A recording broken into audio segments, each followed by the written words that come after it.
পাচ্ছেন যে দর্শক আপনাদেরকে যদি বলি যে এই মুহূর্তে একজনকে ধরে নিয়ে যাওয়া হচ্ছে বিসিএস পরীক্ষার্থী যারা ছিলেন 44, 45 এবং 46তম তাদের যে আজকে একটি অবস্থান কর্মসূচি ছিল সেই অবস্থান কর্মসূচিতে তারা আগারগাঁও নির্বাচন ভবনের সামনে অবস্থান গ্রহণ করলে প্রথমে পিএসসিতে করার থাকে পিএসসির সামনে অবস্থান করার কথা থাকলে তারপরে আসলে আইনশৃঙ্খলা বাহিনীর অবস্থান দেখে আগারগাঁয়ের নির্বাচন ভবনের সামনে তারা কিন্তু জড়ো হয় এবং সেখানে রাস্তায় অবস্থান নিলে তাদেরকে সরে যেতে বলে এবং এক পর্যায়ে সরে না গিয়ে তারা যখন স্লোগান দিতে থাকে তখন কিন্তু পুলিশ সেনাবাহিনী এবং নৌবাহিনী তারা কিন্তু তাদেরকে ধাওয়া দেয় এবং ধাওয়া দেওয়ার পরে এই মুহূর্তে আমরা দেখতে পাচ্ছি যে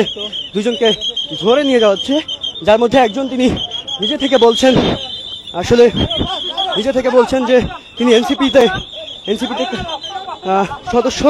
এনসিপির সদস্য অর্থাৎ নতুন রাজনৈতিক দল জাতীয় নাগরিক পার্টির সদস্য তিনি, সেটি কিন্তু তিনি নিজে বলছেন। এবং এনসিপির সদস্য সহ আরেকজন বিসিএস পরীক্ষার্থী তাকেও কিন্তু ধরে নিয়ে যাওয়া হচ্ছে।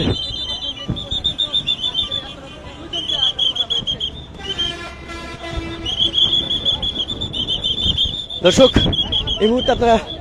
দেখতে পাচ্ছেন এবং সেই দুইজনকে ধরে নিয়ে যাওয়া যে হচ্ছে সেটি আমরা দেখানোর চেষ্টা করছি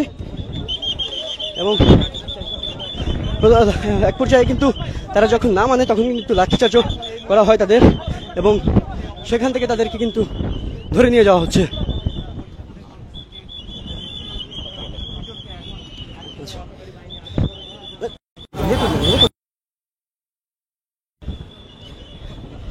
দর্শক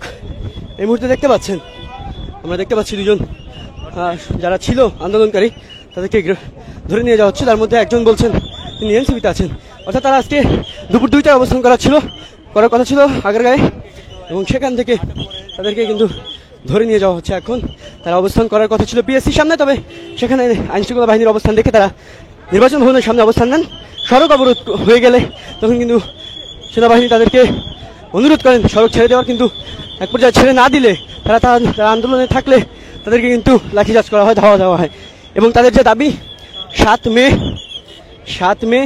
তাদের যে 44তম পরীক্ষার বিশেষ পরীক্ষার মৌখিক এবং 46তম পরীক্ষার লিখিত পরীক্ষা একদিনে পড়ায় অনেকের জন্য সেটি অসুবিধার হবে এবং সে কারণেই তারা চাইছেন যে এটি নির্দিষ্ট তারিখ পৃথক করে দেওয়া হোক এবং সেটির দাবিতে তারা কিন্তু আন্দোলন করছেন।